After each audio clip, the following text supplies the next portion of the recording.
صبر آ جائے تو پھر کچھ بھی صبر ہو جائے، تکلیف نہیں ہوتی، دل بس شکر کا ورد کرتا ہے۔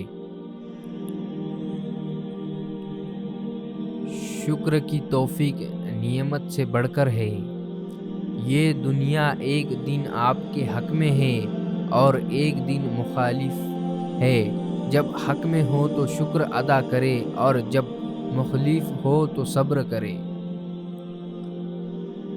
وہ عطا کرے تو شکر اس کا، وہ نہ دے تو کوئی ملال نہیں۔ میرے اللہ کے فیصلے کمال ہے، اس کے فیصلوں کا جلوہ نہیں۔ تم شکر کرو، اللہ تمہیں اور نوازے گا۔ رسول اللہ صلی اللہ علیہ وسلم نے فرمایا، جو لوگوں کی شکریہ ادا نہیں کرتا وہ اللہ تعالیٰ کا بھی شکر ادا نہیں کرتا۔ قیامت تک سجدے میں رہے میرا سر، یا میرے اللہ کی تیری نعمتوں کے شکر کے لیے یہ زندگی کافی نہیں۔ ہر حال میں اللہ کا شکر ادا کرو۔ کیا اللہ پاک ہم پر یہ احسان کم ہے کہ اس نے ہمیں ایک مسلمان کے گھر اور محمد صلی اللہ علیہ وسلم کی امت میں پیدا کیا۔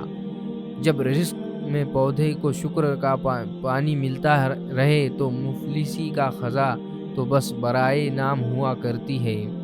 ہم تکلیف سے جس مقام پر بھی ہو، ہم سے آگے ضرور کچھ لوگ ہوتے ہیں، انہیں دیکھ کر ہمیں شکر کی لاٹھی تھام لینی چاہیے تاکہ راستہ صلحت سے کٹ سکے۔